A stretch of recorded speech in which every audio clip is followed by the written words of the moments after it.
A very good morning to you and welcome. This is Money Monday, your go-to show for financial tips. Anything to do with finance, matters to do with business. This is where you get to learn from our trusted financial partners and experts when you want to relate up. Whether you're a day-to-day person, you're aspiring to have a business, you are an entrepreneur in the world of business, or you are an investor, this is where you get to learn. And today we are diving into something that is truly transformative, a necessity in every business. That is, have you ever asked yourself, you're a day-to-day person, why do we trust what we see? What we're talking about, that is the psychology behind repetitive marketing, because marketing is a necessity in every business, and we usually say reputation equals to recognition and then trust. And that's why you can see many businesses are doing marketing out there. Have you ever wondered why you keep seeing the same advert each and every day? Because social media, WhatsApp status, you see it over and over and over again. Or you ask yourself, why without why do you find watching it or singing that jingle of that brand, hata kama utaki imba ya Coca-Cola unajikuta unaimba, even if it's not intentional? Have you ever asked yourself, or you're craving for a certain soda, Coca-Cola? Why? Because they have done something that we call repetitive marketing. That is what you're talking about today, and we have our guests with me here in studio, and is full of experience and wisdom when it comes to matters to do with marketing. Without further ado, allow me to introduce him to the show. A very good morning to you. Good morning. We're so honored to have you today in studio. Thank you. Salimia watazamaji. Good morning, guys. It's good to be here this morning. And I'm glad to even learn together with you guys. Yeah. We're looking forward to learning from you. Thank you. Okay, so we want to talk about marketing. You being in the world of business, marketing is a necessity for every business, right? Yes. But we really want to understand, what is the psychology behind that is repetitive marketing. Why do we need to repeat marketing each and every day when it comes to the business? Yeah. Marketing is very enticing thing, and is actually I call it an engine of business, whereby you what you have, bring it to the people so that they can acquire it. You cannot say that I'm doing business when you're not into marketing, because marketing is that what will make you be able to get that money that you're looking for. Yeah. So marketing is not an expense. Is that what you're trying to bring out? It's that key thing for any business, because it takes a lot of things, whereby there's branding in there, where you bring it out to the people to know what you're offering. That's what you're intending to offer, in terms of you getting that money. You're beside the name of your business. Now what you really do, you'll have to bring it to people clearly, so that they can say, I want to buy this, or I feel like I can acquire this. Yeah. Okay, I love that. So you bring it to the people. Yes. Then let's start from the basics. Why is marketing, that is reputation of marketing, so important in customer behavior? How are they connected? I take it like singing a song, like this song that we sang it so much. Going back, not going back. We sang it to different versions, and the more you sing that song, now you're getting the message. It's the same with the marketing. Okay. The more you communicate to people about what you're doing, the more they want to know. And this is whereby you bring it to different aspects. I'll use an example of Safaricom. Safaricom do sell airtime. Let me call the hard airtime, the one that is printed on. There's that one which is soft, the one that you buy from MPESA. But there's a time they used to market so much the one that is on hard paper. They don't top up. You scratch, then you load. There's a time it used to come even on TV. Today you don't see it, because people know I can get airtime from the shop, I can buy it from MPESA, whichever way. At the end of the day, I'll get the airtime. So there's even a song they'll give it to bring that idea to somebody. So we as human beings, we are fixed in a situation that if I get something through a song, I'll buy that thing. Yeah. Then why, if that is the way Safaricom wametumia kumarket, they repeated it over and over again. What can you do as a business person? What can I do as a day-to-day person? Probably I'm aspiring to have a business, to make sure that people don't get annoyed with the repetition, you know, they get the message. Like the message is driven by a person. Well, in this way, the people, sorry to use it this way, there's someone who's doing a business but he doesn't understand what he really looking for, he or she's looking for. So you're supposed to know what you're looking for. Yes. And again, everybody's a client, but everybody is not your client. So everybody can be a client, but not everybody is your client, but everybody is a client. Okay. So for example, men and ladies, I can say I'm selling ladies clothes. Men can still be my clients, in that they are buying for their sisters, mothers, or their girlfriends. And still, men cannot be my clients because I'm not selling what they are coming for. Are you getting? So if I'm to get the all market, including men and women, selling what they're, for example, their clothes boutique, having all of them, I'll strategize my marketing skills and techniques in that if I'm to bring out something on the market for these people to acquire, I'll find what do men really love. In that if I want to push ladies clothes so much, yet I'm having both, I'll market for the ladies, bring it to entice ladies, but still I'll capture a man who will come and buy, and still when he comes, he'll see, okay, even you have men's something for men, then go for it. Now it's how you strategize yourself from within, that I want to push this to be my brand, but at the end of the day, I want to get this other side of the market by getting this other person. Wow, you know, we have mentioned something to do with customer behavior. Na sasa umetuleta kwa aspect ya emotions. Can you really help understand deeply, as a business person, how you can connect the emotions za watu? It seems like emotions are playing, you know, a big role. We human beings are emotional. Even in church, if you are to sell something nicely, sell through that emotion. Yes.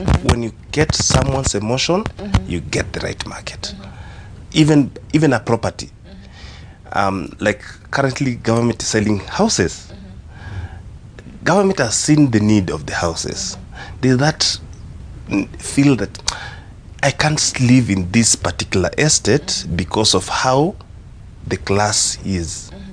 I fit in this area, but I will desire to have this kind of status, but I don't match it at the moment.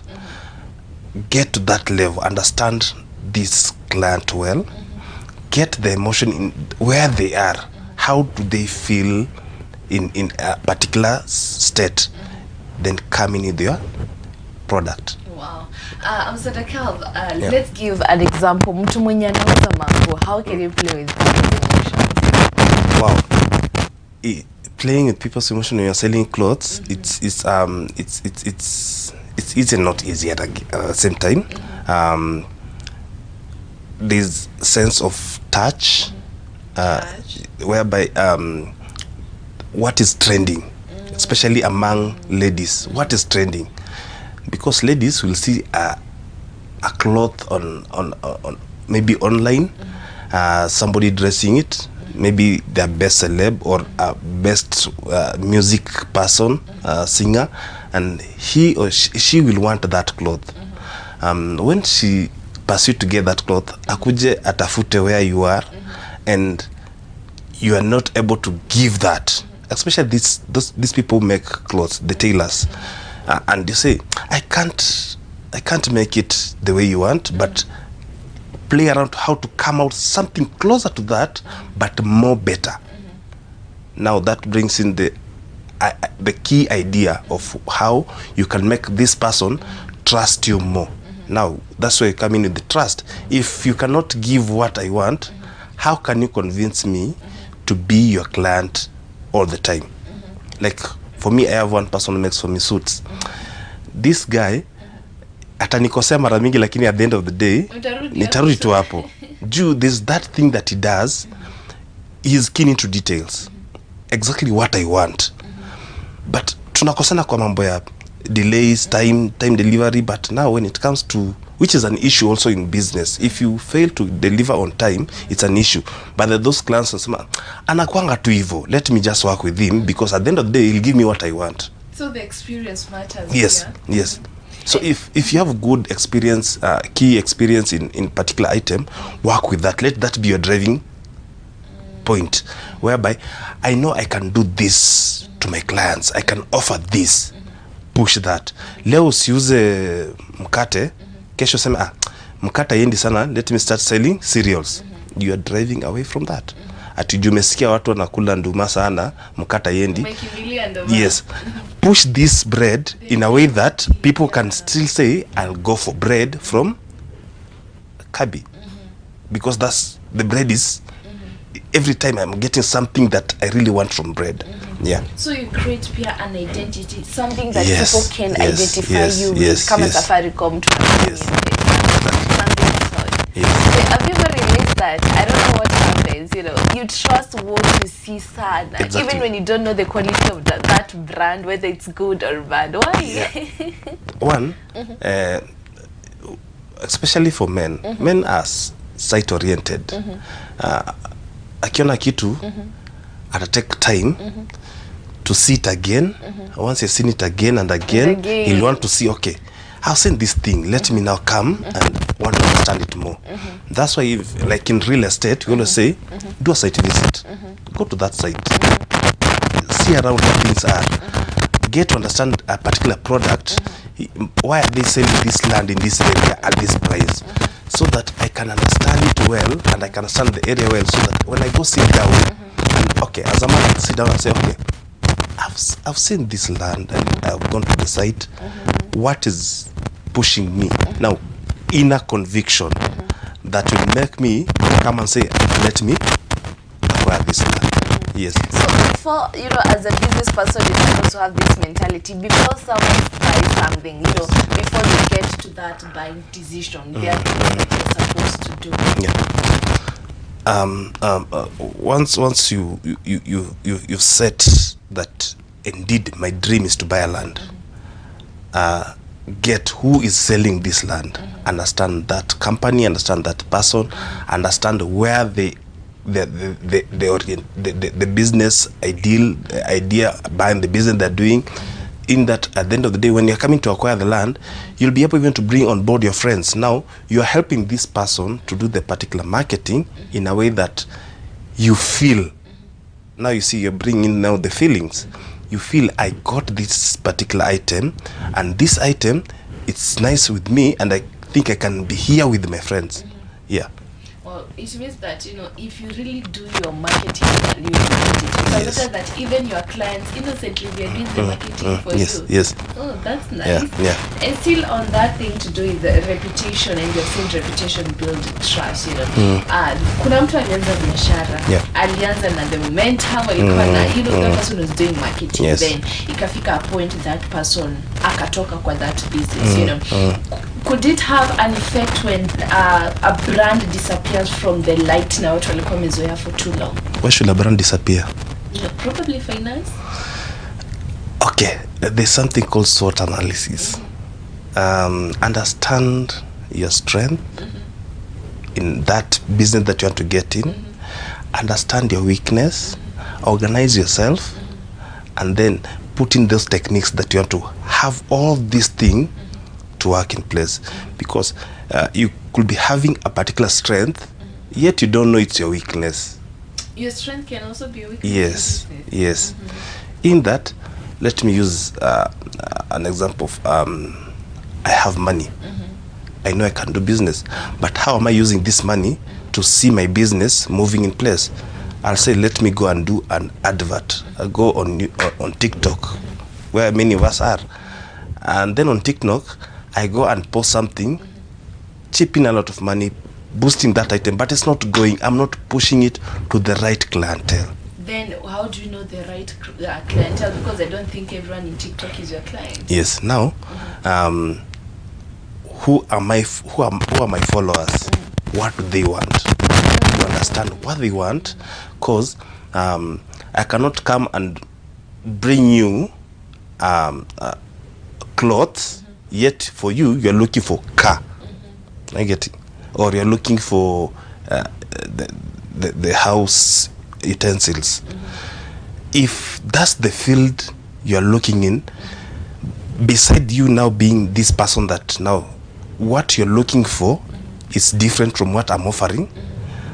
Now, can I be able to go beyond what you're looking for, now targeting those other people on your back end, your friends, now to know that my friend is offering this item, but now for me, I'm looking for something different.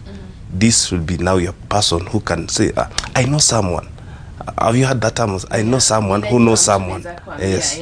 Now, be honest to this person that he's not even your client. He's not even interested in what you're doing. But whatever you're pushing to the market, he'll be able to, okay, by this so and so is doing something. Let me tell someone. Yeah. Wow. And then since unajua hapo unaweza pata people are resigning. Is it possible that your clients can market you, but you not market the brand in what you do, market the real identity of the brand? Hiyo makosa inaweza happen. Yes. Personally, before I buy something, I buy someone.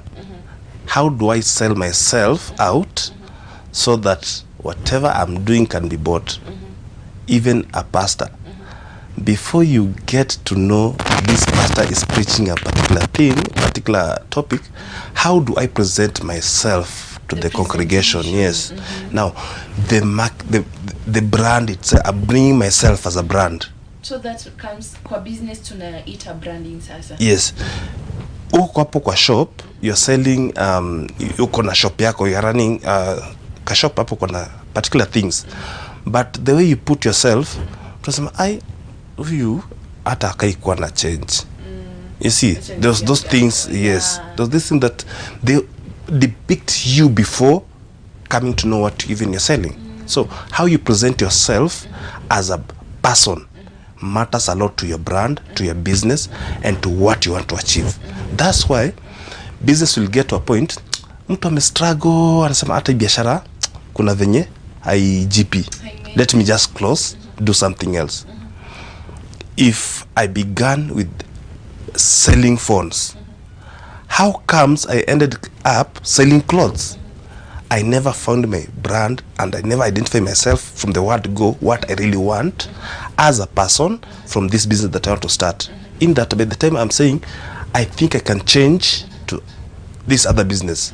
What did you learn from this first point before saying that siwezani na business, let me change? Every business before it starts from a dream, and vision comes in. Once that vision comes in place, you'll be able to say, I can chip in money into doing this business other than going for this business.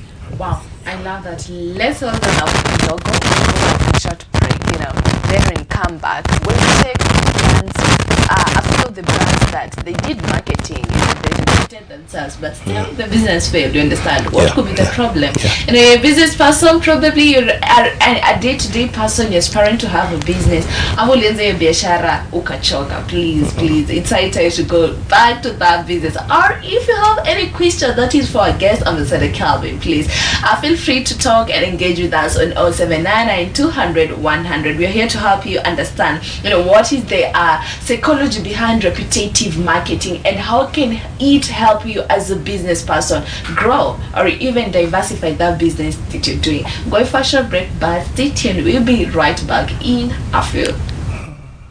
Welcome back. This is Money Monday, and today we're having an amazing conversation here in studio with our amazing guest full of experience. You know that he's called Ambassador Calvin Ikutwa. Ikutwa, yeah, that is the name of our guest. He is a marketing expert. And today we're talking about the psychology of repetitive marketing. You know, have you asked yourself, why did your business, why did you end up shutting that business? Or why is your business not growing? Why aren't you making sales as you expected to make sales? But one thing that our guest has told us today, ametuambia that marketing is not an expense, it is an investment in visibility. So that means that you need to invest in marketing, you need to do that repetition, you need to speak, you need to make people hear you. Akatupa example ya wimbo akatuambia, sometimes you repeat a song mpaka watu wanashika wanaimba. That is what you need to do with your business. Without further ado, allow me introduce our guest back to the show. Welcome back. Thank you. And you are honored that we have you today, because remember, marketing, it's touching many people and businesses. Before we went for a break, tulikuwa tumesema tutamention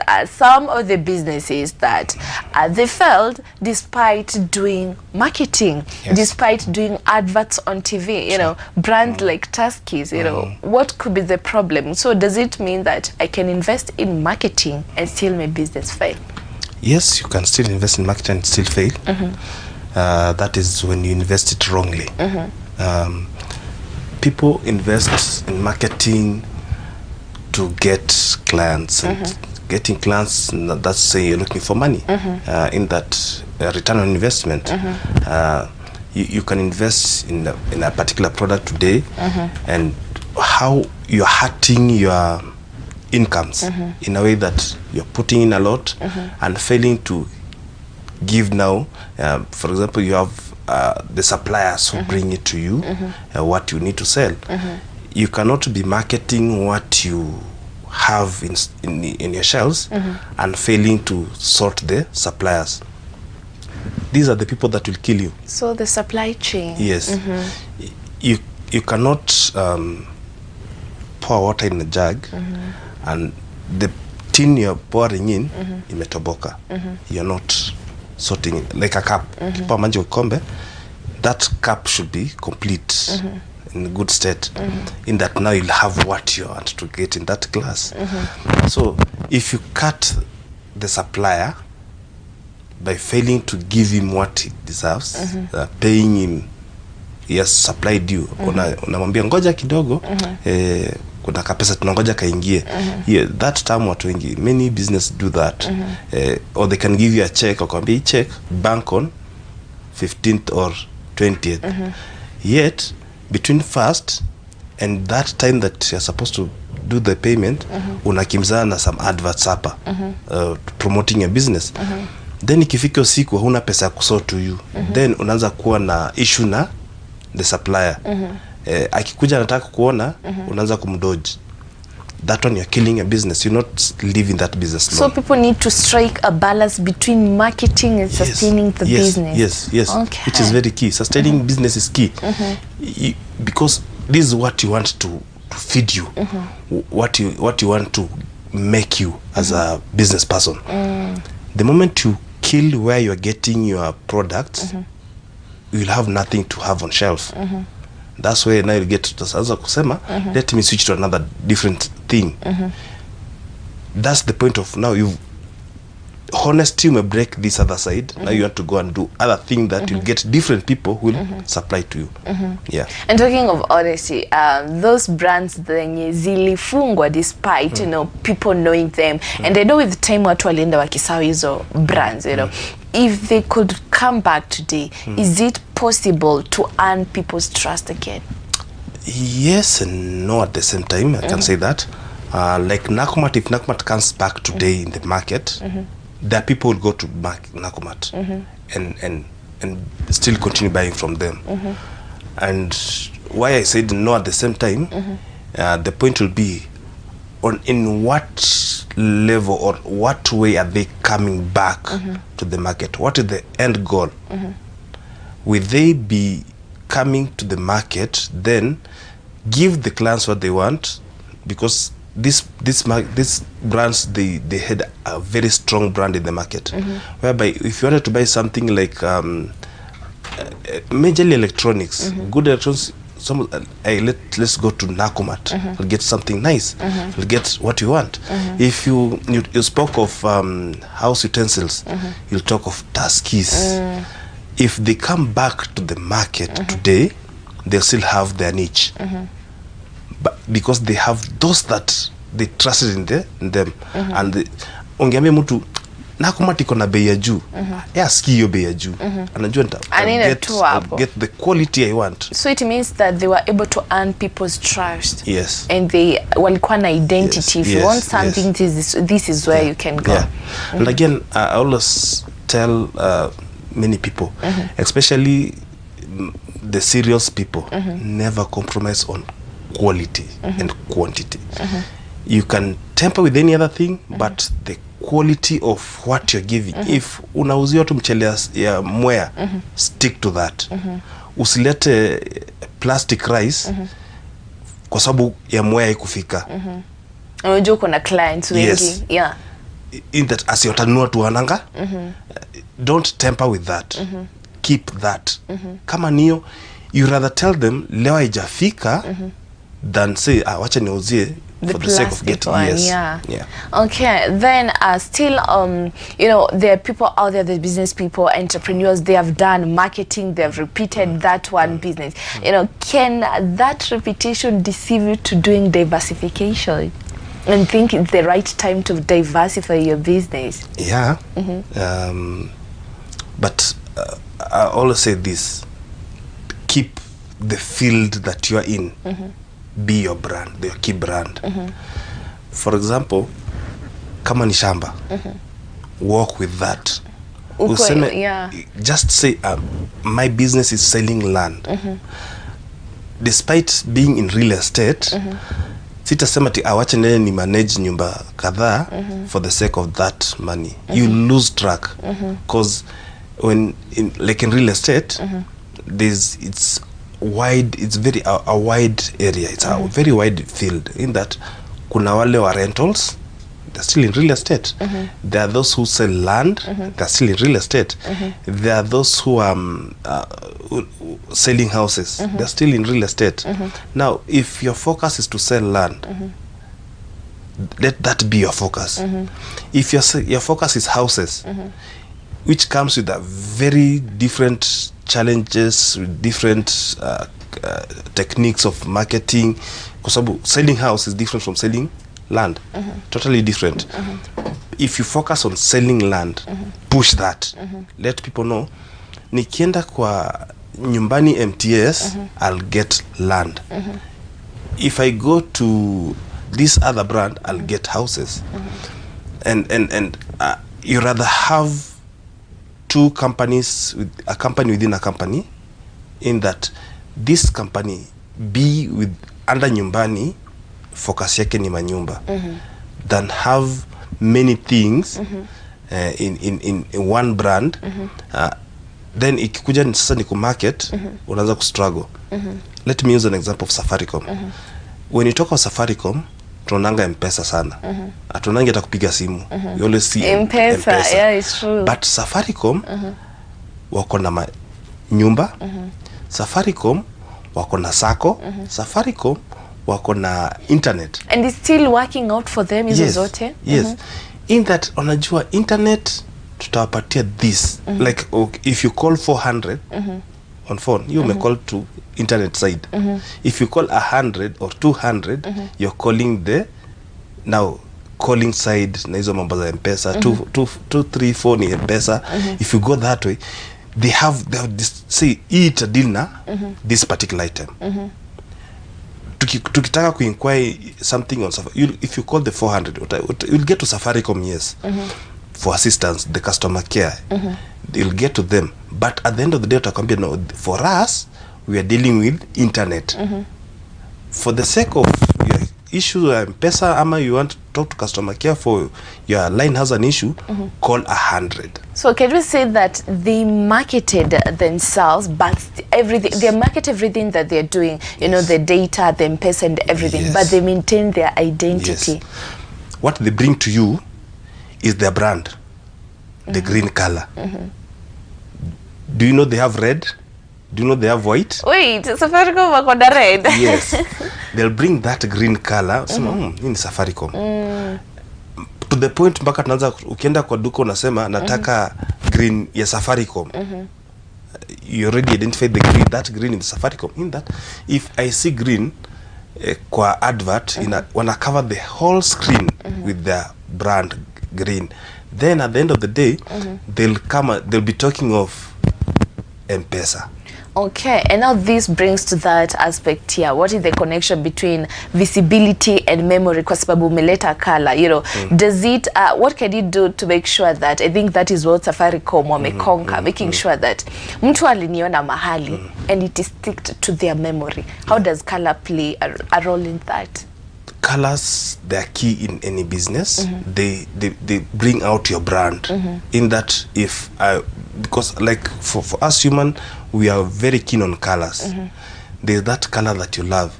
Do you know there are people who will talk of Safaricom and say, mimi Airtel niko sawa.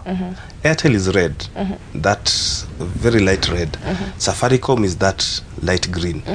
And if I come and say bora nimeongea, nianza kusema hata anapatianga minutes mingi, data mingi. Safaricom ukibrowse kidogo imekata. Now I'll bring in the color, in that the color that I'm bringing in, it's commanding my message to the people. This message will stick. Whenever you see a green color anywhere, as first of all, what will ring in my mind is Safaricom, ipite mahali Safaricom, because there are other companies using the same green, but it's not coming all the way. I'll spot Safaricom first, because Safaricom, they have played the green color many times on your screens, on their products, and you're keen on that.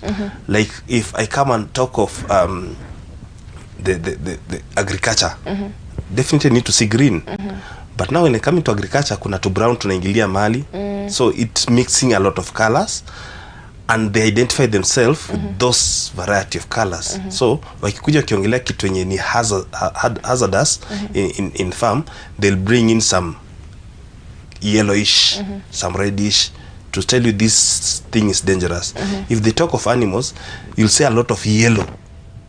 A lot of yellow kwa side ya wanyama. In that utapata kama ni chumvi ya ng'ombe iko na ka yellow. Ile dawa kuspray ng'ombe iko na ka yellow. That's what they bring the sunshine in the animal farming.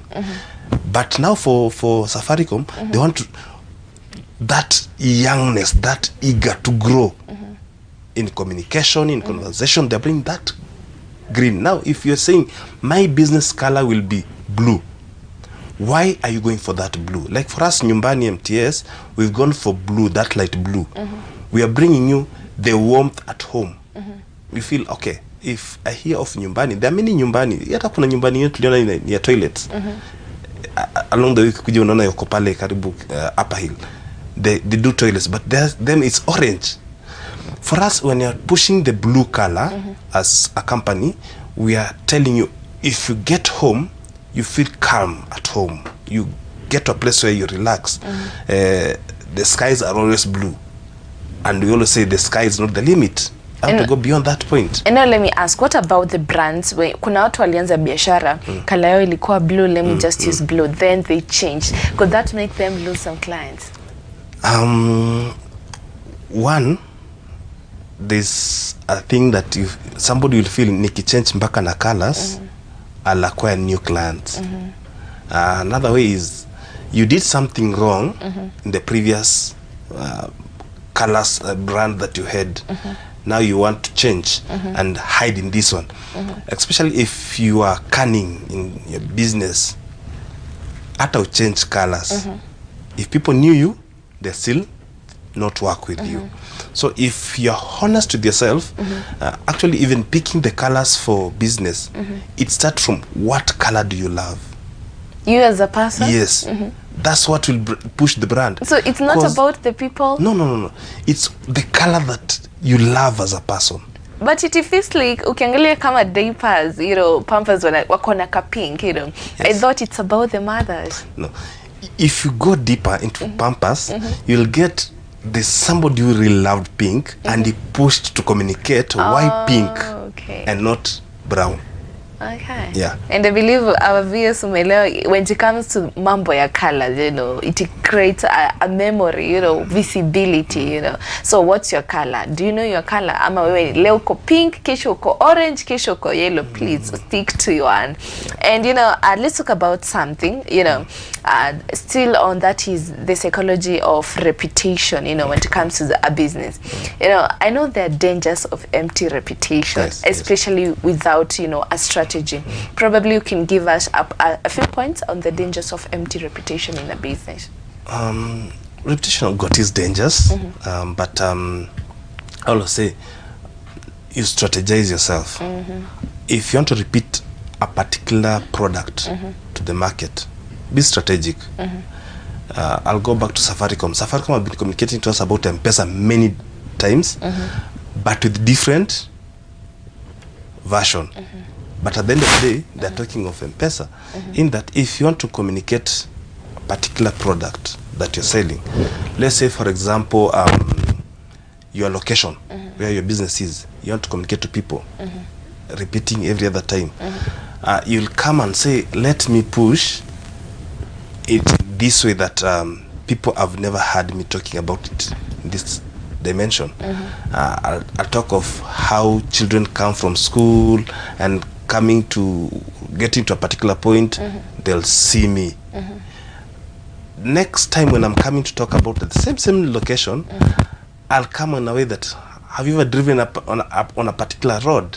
And this is how you drive. This is how you get to point. Now that point that I'm talking about is my business, where it is. I've been talking about the same thing, but now I'm bringing to the people the idea that this is where I am, and this is what I do, but on a different, I'm repeating this. But if you keep on talking of the same version throughout, day in, day out, people get bored. So it means you need to diversify. If you are repeating, you need to be a little bit different. Yes. Let me say, be creative in how you're repeating your be creative in how you're repeating your communication, your product to the people.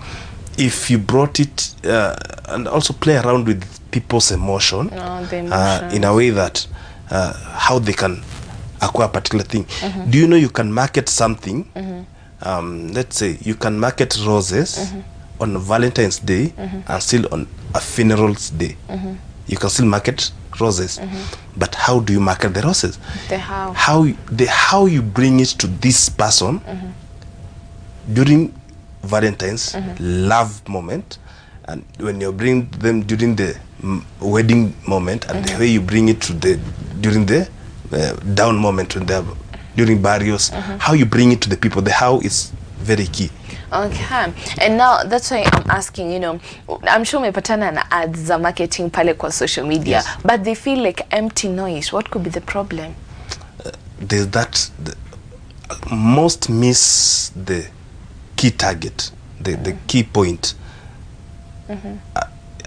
You know, you can post something on social media, on social, but let this person that you're communicating not struggle to get the end communication that you're bringing to them. So that's where most miss the target. You're talking of land, uongelee vitu mingi, then what are you talking about? Let this person that you're targeting not get to that point and sema na naongelea nini, in that akiona advert ya company A and a scroll because and you seeing the same thing. But if you bring in with something different, people stick there, will want to watch it, want to get from it, you want to follow and look for it, even make that calls. Yeah. Wow. And now tumeongelea au wenye wana struggle. What about the businesses that they have conquered and now they're doing the repetitive marketing? What are the mistakes or what are the struggles that you see most of these businesses go through still when they try to be visible out there? Always learn from the mistakes that you began with. So they don't, can you say they don't learn from there? Some learn but take long to change from that mistakes. Oh, the change. When I started a business, there are those challenges that I face. Never avoid them, even if you've grown. Like you've grown to be that biggest company in a business, biggest business in a particular area. Always go back to how you started. Have that review. I always say, like when a student is preparing for the final exam, you always go back, like I'll use for example the high schoolers. You always go back to even what you studied in Form 1, and some even go to what they studied in primary school, because there are things that they learned in primary school, they happen to appear in secondary school. This is how you understood that very first time when you started a business, and how you maneuver that challenge at that time. It will be able to help you maneuver this time that now you're grown and you want to achieve or expand more. Yes. Wow. And also be flexible to expand. Don't just stay at a particular place. Nishafika bora niko na biz kama watu wengine. Another thing, you are a business on your own. There's competition, but be you. Be yourself. Bring out what you want. Usema ati fulani anafanya nini so that I can do it. Yes. If the first competitor is yourself, once you conquer that competition within yourself, you'll be able to conquer any other competitor that comes in the area. Yeah. Wow, I love the way you're bringing it out. We have 2 minutes as we wind up. What are the tips that you can give that is to an entrepreneur out there when it comes to repetitive marketing? One, understand the market you are getting in. Do your keen study in that business that you're getting in. Identify your brand. If your brand is not fitting in that area, ask yourself, where else can I bring my brand, and how can I be able to achieve these goals? So, and also bring your competition clear, that this is what I want to push. Like Total and Shell, they sell fuel, but Total has Exilium, Shell has V-Power. How will I be able to be a customer for Shell, not Total? So how you bring the competition to yourself first, and you bring it out to the people, and say, this and this is what I've learned today, and I want to learn more so that my business can grow better. Yeah. So always grow. Every day have something to learn and grow for your business. Wow, that is powerful. We have 1 minute. A question for you. What is that one thing that you wished you knew when you were entering, that is in the world of marketing? For me, I'll say I wish I knew it earlier. Money is not in the offices. Pesa iko wapi? Nje. Pesa iko nje. Yes, go out there. Mwenye anangoja pesa penye yako tu ni mtu akona kaduka. Huyo lazima ngoje pesa hapo. Huyo ameruhusiwa. Yes, huyo ameruhusiwa kungoja. But still, he or she has to go out and okay. Learning. The more you learn, the more money looks for you. The more money you attract. Yeah. Wow, that is powerful. Yes. Thank you so much for availing yourself for the show. Thank you. Because time imeisha, probably you can share your number. Anyone who is interested when it comes to things to do with real estate, they can get you. Yeah, okay. My number is 0722 74 32 38. Okay. Yeah. Watakutafuta, and I'm sure there are many people who are watching you out there. Utapata clients. Welcome. Okay, for viewers, thank you so much for tuning in. This is Money Monday, and I believe when it comes to the psychology of repetition, when it comes to the world of marketing, you've learned a lot. Tumeambiwa before you enter into that business, understand the market, know your brand, make sure na kama uko kwa biashara, make sure that you're growing each and every day. And I believe you've learned a lot. So make sure that you get to talk to me. What is that one thing that you feel like, you know what, I'm going to practice it. Leo ni Monday, so that next Monday nitazisoma that one thing that you feel like, you know what, I need to introduce this in my business, either marketing, either colors, you know, that thing that you're going to change. Please send it on 0799200100. That is our WhatsApp number. Thank you so much for tuning in. Till next time, bye bye.